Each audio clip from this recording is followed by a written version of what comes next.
Messaging, the elevator pitch, prepared for and presented at the 2014 Square One Entrepreneurship Training Program. Square One is a program of the Center for Emerging Technologies. CET is an affiliate of the Cortex Innovation Community. Square One is funded in part by the Missouri Technology Corporation. Thanks, I'm Amy. It's good to be here. This sounds like a great program. I know you guys are week 2, right? I feel like you're drinking from a fire hose. A lot of information, 4 speakers in one night on kind of varying topics. Hopefully they all knit together eventually, but it's a lot of information. As kind of a side entrepreneurial story, I am not a morning person, and I was very proud of myself when I got to a 7:30 meeting in a coffee shop this morning. That's early for me. In the same coffee shop was Steve Young, the founder of Cynic, and he had already gone to the gym. So they talk about entrepreneurs having good balance and doing that diet and exercise and work and life thing, and I think Steve really kind of exemplified that. I'm going to get you going here. That's okay. I have it on a thumb drive too, if that's I think more helpful. That'll be okay. Just give me 1 second. Have many of you given? Did Oh, we do go your ahead. handouts?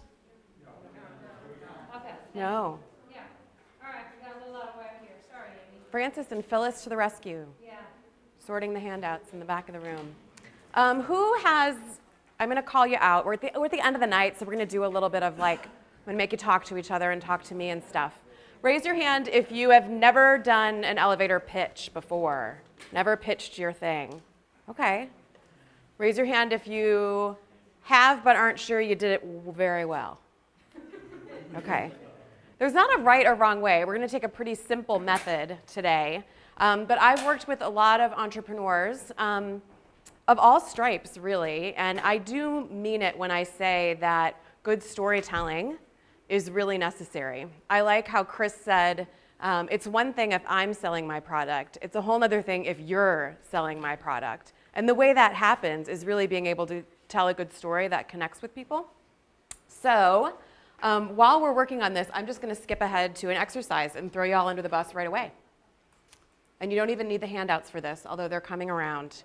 How long do you guys think an elevator pitch should last? 2 minutes, I heard. Anybody else? 30 seconds in the back?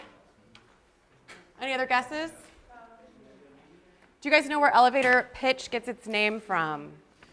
Imagine you need some money and you're downtown in a meeting and you get in an elevator with a billionaire investor who has bags of money at his feet. You have as long as he's going to pitch your idea to him so that he'll give you one of those bags of money on the way out. Even better if he gives you a bag of money and says, come to my office, I want you to meet a few people. So really, elevator pitches can be all kinds of lengths. You see 2 minutes a lot. I know in a lot of pitch competitions around town, it's 2 minutes. I read an article the other day that says, here's the catch. No one has time for stories anymore. What do I know? And while you may have heard over and over again that you've got just 30 seconds to deliver your elevator pitch, the reality is you have about 1/5 of that. And he goes on to cite the fact that the news soundbite in 1968 was 40 seconds, and in 1988 was 10 seconds. So moral of the story is our attention spans are getting shorter. You have less and less time to connect with that guy in the elevator. So you may have 30 seconds, you may not. Good to go on here? No, it's a PDF. Okay, Sorry. that's okay. I'm just going to go like that. Oh, it's going to be much less exciting, but we'll be okay. So when you think of an elevator pitch, how many think of this guy?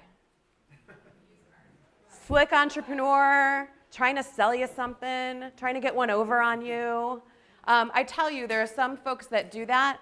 It doesn't usually work. People are getting smarter and smarter, and they see right through it. I really do believe that an elevator pitch is a way for you to tell your story in a way that connects people to what you need so that they can go ahead and take you with them. And that's the best kind of elevator pitch. What we want to have you do is talk about what you're doing and what you need in a compelling way so that the person that you're pitching to, really just talking to, can go forward into their day, into their week, and remember you.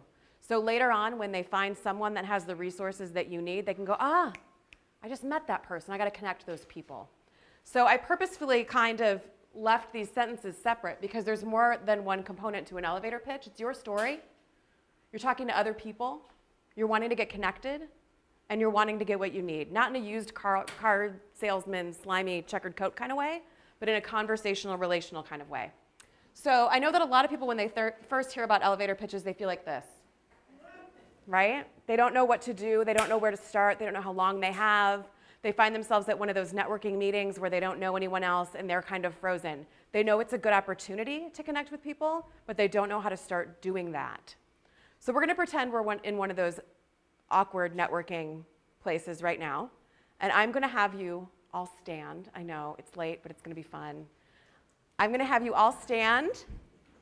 I'm going to have you pair off. Just grab a buddy next to you. I'm going to give you 30 seconds to give your pitch to the person next to you. Best you can. Doesn't have to be perfect. We're just going to try it. I'm going to have the person next to you give you 15, 20 seconds of feedback, and then we're going to reverse that process. So we're going to test it out at the beginning. And I see that Phyllis and Francis have paired up in the back. I kind of wonder what they're going to pitch to each other. Everybody ready? Know who's going first? All right, 30 seconds starts now.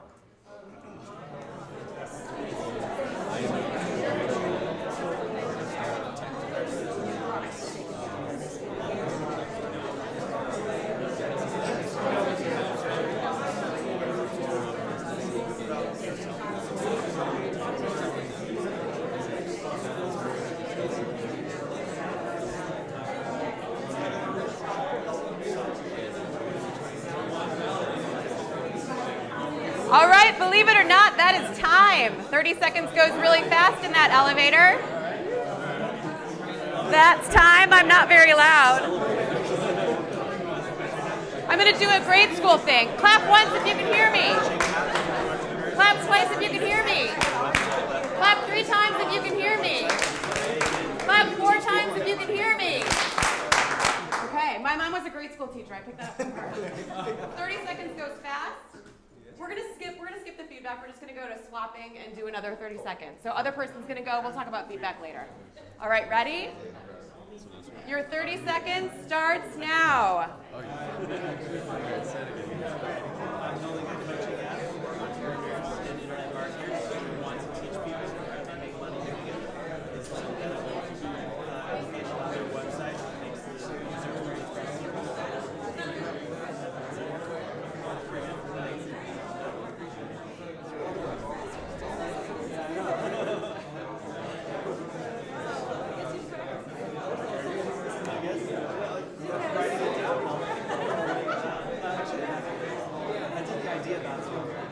That's time. Clap once if you can hear me. Clap twice if you can hear me. Clap 3 times if you can hear me. Okay, how'd that feel? Everybody can sit.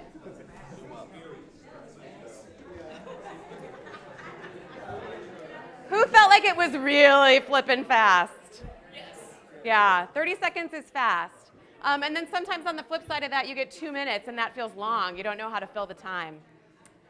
So one of the things I believe, do I have to clap again? No, good, thanks. One of the things I believe is that people make elevator pitches way harder than they need to be. They think there's a magic formula. They think they have to do it perfect. They think they have to have the perfect ask. And while all of that construction is important, it's really as simple as having a conversation and expressing your idea. Now, if you're still working on your idea, which some of you might be, it complicates things a little bit. But we'll pretend that our ideas are solid and we're just working on the pitch part. And we'll have some handouts for you that you can take home and keep working on it. I'm going to take a really simple method to elevator pitching, and we're going to do the old who, what, when, where, why, and how.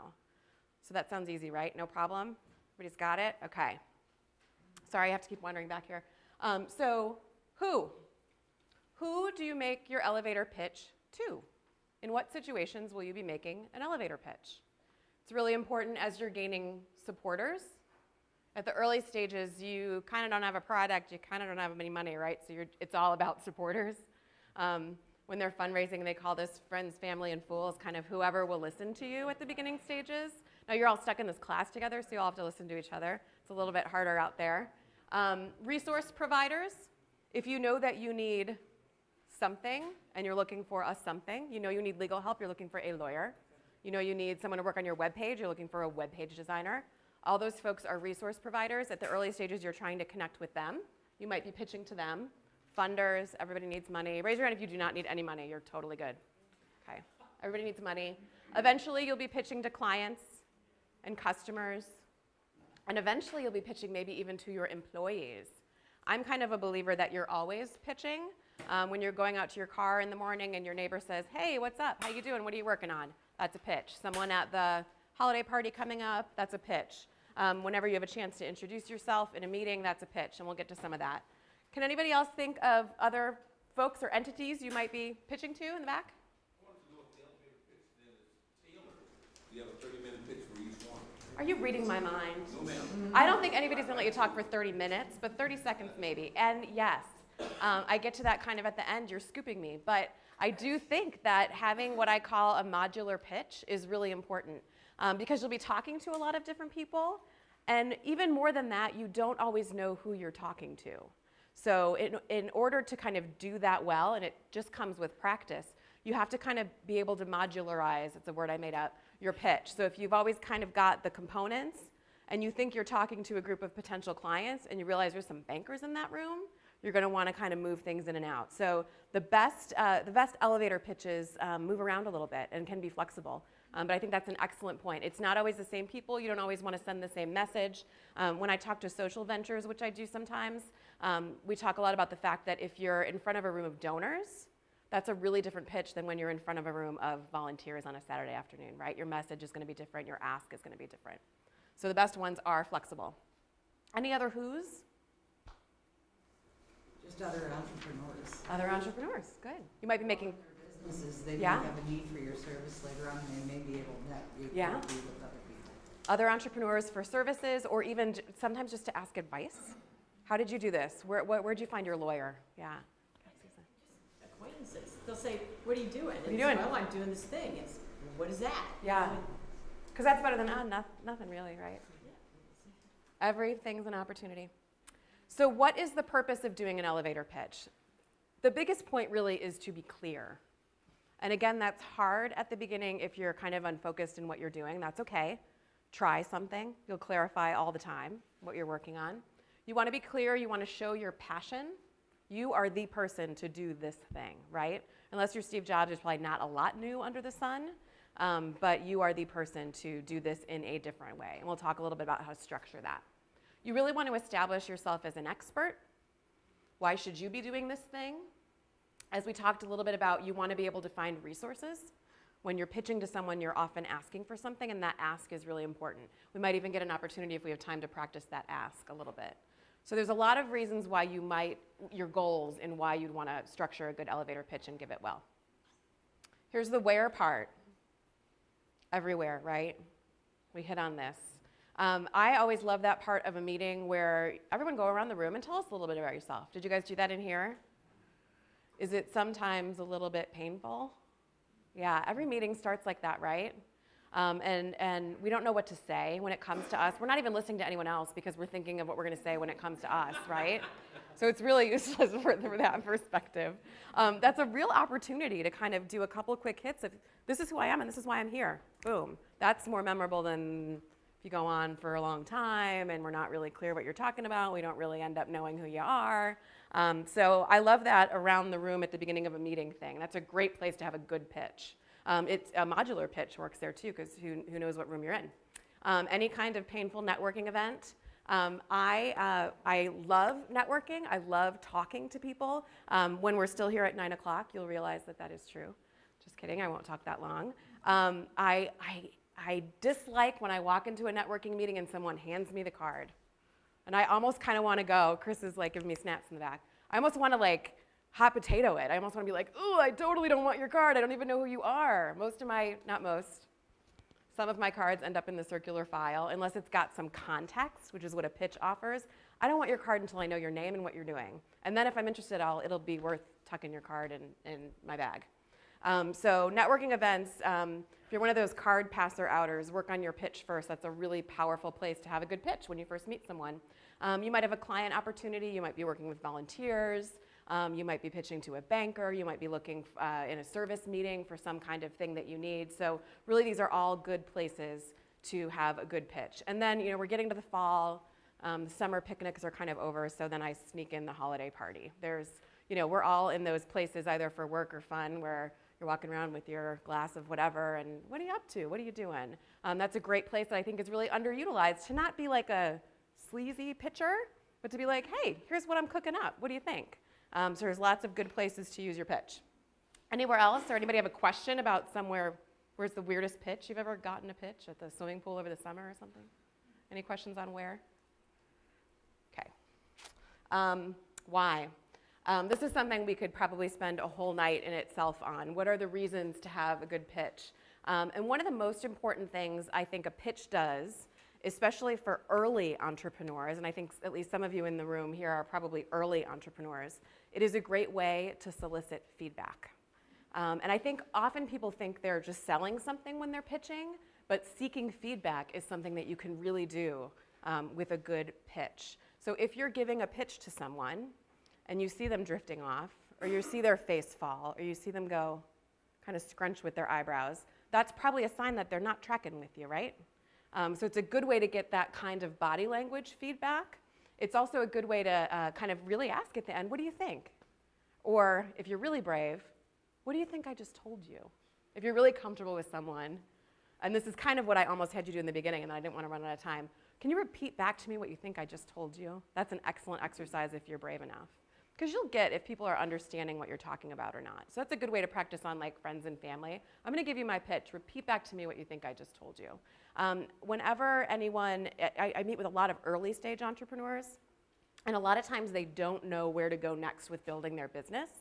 And I always say that a pitch competition, whether it's something at one of the organizations around town or just with a group of friends, is a great way to kind of test that. So you might pitch something and someone might say, I love your idea. I'm not exactly sure who your customers are. And then you can step back to yourself, because entrepreneurs are always open to feedback, right? Yes, the best entrepreneurs are. You can step back and go, I don't think I know who my customers are, which brings us back to Chris's presentation, and you need to work harder on identifying those. Or you can say, you know what, I know who my customers are. I didn't tell that very well. So it's a great way to get that kind of feedback from folks that ask you questions after your pitch. So I think that's one of the most important things, especially at the early stage, to do with a pitch, is to request feedback via that method. It's a great way to test the market. As you're doing some of those, how do we know the pain points and the gain points? As you're testing your market with your product, an elevator pitch is a good way to do that, either formally or informally. There's something that you've either probably heard already or will hear in this whole idea to venture process, and that's kind of an iterative methodology. So if you can kind of picture a circle, and this works with anything. If you have a product, you present the product, you ask questions, you get feedback, you change it, you test again, and you keep going around the circle. That works for pitches too. You give the pitch, you watch the response, you ask for feedback, that one part didn't connect, change it, try again. So that iterative process, and especially as you're testing the market, is a nice way to kind of use that pitching. Does that make sense? Don't be afraid to change it. Don't be afraid to say something that you're not even sure you really mean, just to test it out and then see if that works or not. It's a good process. Find help, we talked about, and really be memorable and kind of promote yourself. So it's that whole thing, I met the neighbor in the grocery store. They're going to remember what I'm talking about if I give them a good pitch and connect me with someone later. In a natural way. Authentic is good. So this is kind of a little bit of a crowded slide. Sorry, it's a small print, but this is the construction. So now that I've completely convinced you that you need a really good elevator pitch, and you know all the places you're going to use it and how you're going to use the feedback, how do you actually put the thing together? Especially if you have a short amount of time, this is really important because there's not a lot of room to fit a lot of fluff in there.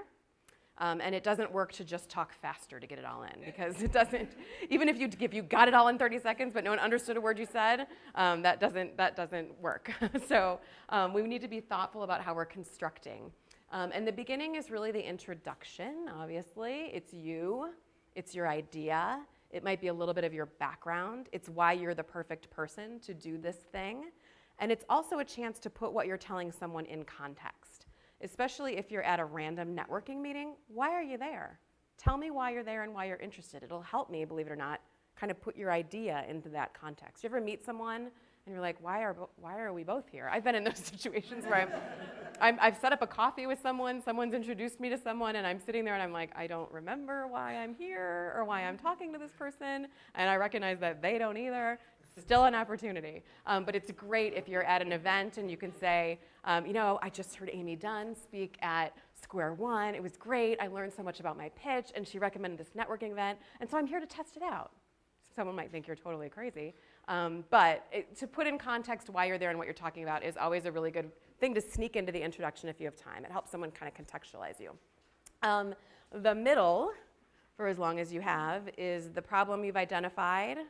So hopefully all of you, even if you're early stage, have at least identified a problem that you're seeking to solve, how you solve it, why your solution is better than anyone else's, why you're the person to deliver that, and if there's a story that you can fit in there.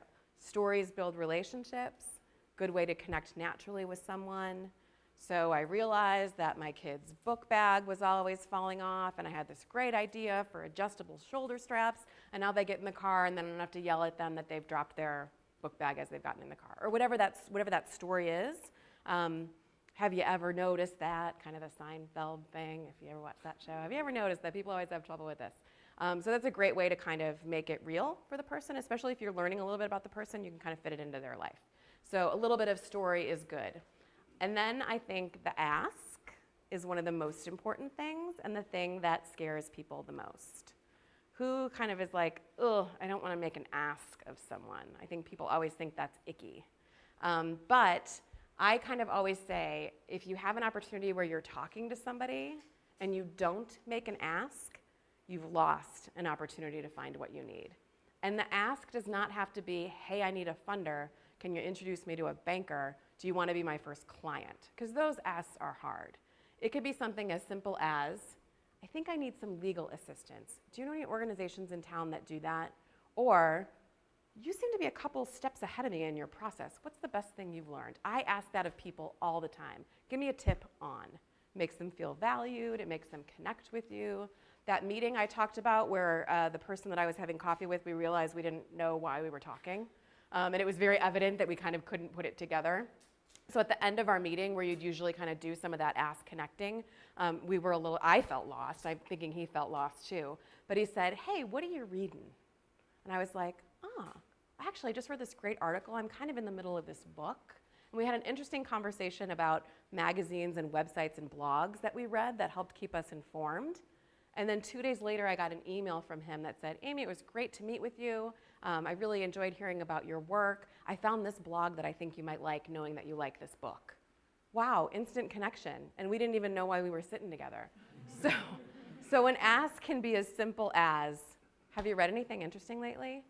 Who do you like to follow? Chris would say, I follow Seth Godin's blog. Oh, who's Seth Godin? I've never heard of him.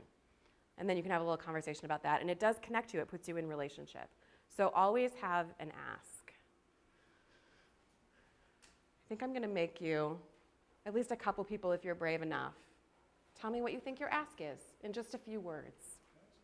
Yes, ask a question at any time. Sorry, Brian. So in your pitch, if you're using terms that people may not understand. Do not do that.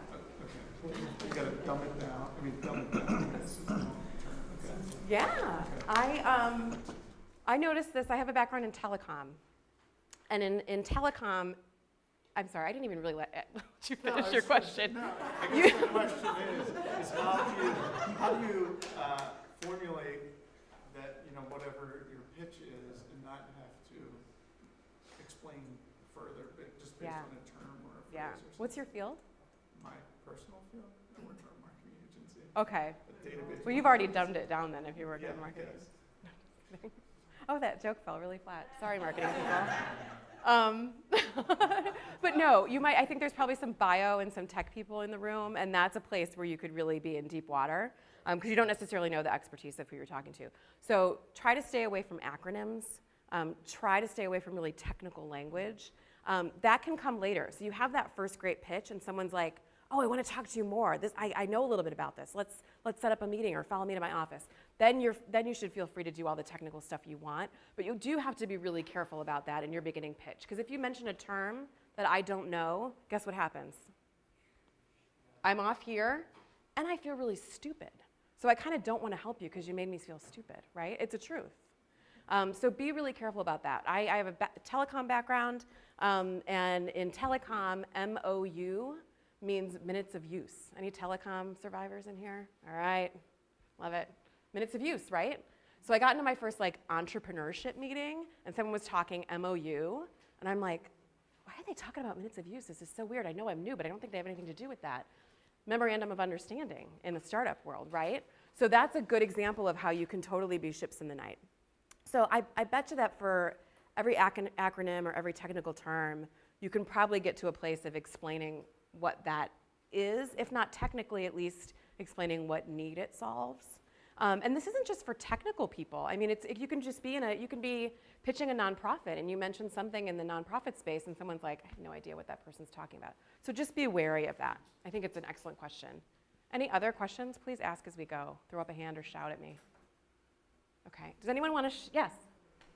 What if you have a lot of problems to solve for them? How do you choose and sort of cater for who you're speaking to? You pick the most important one. And if you think you don't have one, I will push you on that and say you probably do. So, There's always two important ones. okay, then you pick those two. Saving time and making money. Oh yeah, those are universal. Those are the two that everybody. Yeah. So you explain. I know that a lot of products, especially, you're finding your story, right? You're finding your benefits, and so there might be a lot.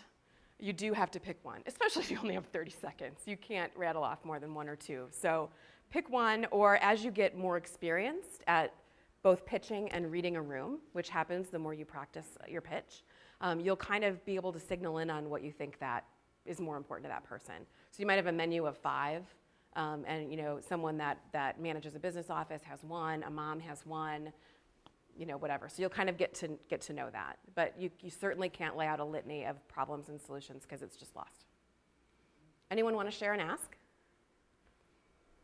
Every single hand should go up because this is such an opportunity. There's a lot of brains in this room. Who knows what you might connect with? Yes, thank you. Go for it. Very quick. I'm looking for corporate funders to produce programs for nonprofits so they can reach the audiences and not utilize their resources on production, more so on their services. Okay. I like that. You'll work on it and kind of, but I see that there's pain in that situation you're describing. I might not know it, but I can sense that there's pain there, and I can sense that you have some kind of a solution to the pain. Who else hasn't asked? I want someone to do one more. I'm going to hold you hostage. Yes. A software engineer pro bono for a bit. Okay. You want a software engineer. You're not offering your services. You're adding your services. No, yeah. I need a okay, I need a software engineer. Yeah. I need a software engineer. Great ask. Good one. Very simple. We might not know, we know what you're asking for. We might not know where to find it, but someone in this room might know where to find it. Or they'll know someone who will know where to find it. So great. Yeah, very simple. What we got next? Oh, I cheated. Anyone know what was missing from that who, what, when, where, how list? When was missing. Guess what the answer to when is, if you've gotten to know me at all during this presentation? Right now, all the time. I want to mention this because I think people are nervous about their pitch and they want it to be perfect before they unveil it to the world. And really, if you wait that long, you're missing the opportunity to get feedback. And once you unveil your perfect pitch, it is probably wrong because you haven't gotten any feedback. So don't wait. Do it now. How am I doing on time? Okay, 5 minutes. I'm going to show you. I thought we might have a little bit of a chance to do a little worksheet I provided, but we don't because I always just talk too long. So I'm going to have you go home and maybe practice this, and maybe it's something you can do in your bullpen session and kind of bring it back. I think there's lots of different methodologies to getting to an elevator pitch. None of these are originally mine. I copied them from people smarter than me. The FAB approach on the front side. makes you think about, in one line only, don't cram a bunch of stuff in here, no way. Talks about your features, attributes, and your benefits. So what are the characteristics of your business? What do these features do? And what's the benefit to the customer? So that at least jog your thought process of knowing what that is, because I bet you that's important to your pitch. The second line just says, because of, I can, which means to you, dear customer, or dear volunteer, or dear client, or dear service provider. So this is the what makes me different. Because I was going to pick on someone, but I won't. Anyone want to try? Okay. I'll leave you alone. And then this is my favorite. It's at the bottom. If there's any poets in the room, it's the haiku pitch. I might have stole that from someone that has a really famous blog, and now I'm not remembering. So Chris, don't tell on me if I did. If it's a famous blog, you're probably reading it. Now, haiku pitches are 575 syllables. I'm giving you 575 words, because syllables would be mean. So this is a good thing to do over and over and over again as you kind of refine your pitch. So who's it for in 5 words? How do you do it in 7 words? Why do they need it in 5 words? So just keep after that. You can tell I'm like short, sweet, concise, good message. That's what a pitch is all about. Question somewhere? Yes, sir. And then over here. Do you actually assume that if you have a very good pitch at 30 seconds, that you should have a 2-minute pitch?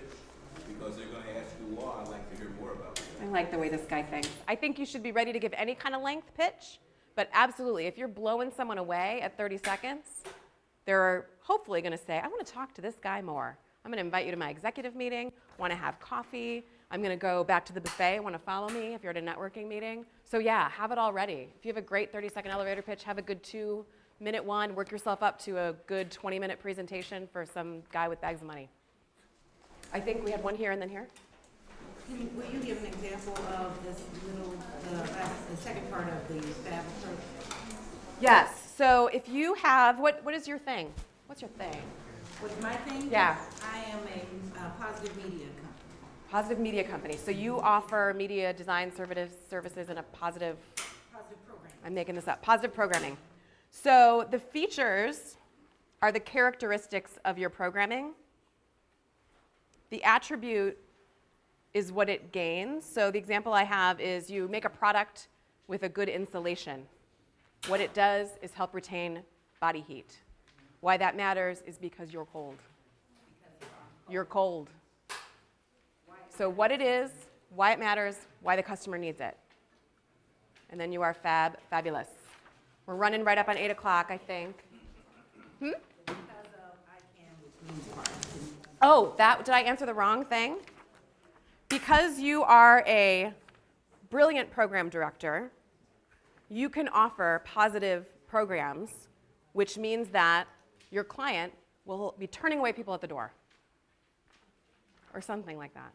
Question up here, Harry. Yeah, so how do you know if you're focused on sending your pitch out, how do you know that the person that's hopefully listening to you is actually worth hearing you? You ask them at the very beginning of the pitch, are you worth my time, sir? No, you never do that. You do not know. You do not know. Well, actually, though, can you ask some things during the pitch to find out what they're Sure. interested in? Hopefully the pitch continues into a conversation, and you can say, I like this person. They're giving me good feedback, or they may have a connection that I need. Or you can say, it was very nice to meet you. I'm going to go refresh my drink. However that is. But you won't know that. You won't know that in the beginning. And I really believe, this kind of gets into a little bit of like the networking conversation. I really believe that networking is good relationships. So if you are in a spot where you're networking and you're just looking for the people that are worth it, I hope you don't have any good conversations, because that's not how you approach a networking meeting. So you'll find it in the conversation. Yes? Okay, so you mentioned something really key. So it's like, I'm going to go refresh my drink. I'm having a little bit of trouble hearing, sorry. Wait, hold on, guys. I know we're running up on time, but So how do you, like, tactfully dismiss yourself from, somebody you met, and it's, so I'm gonna go refresh my drink. Yes.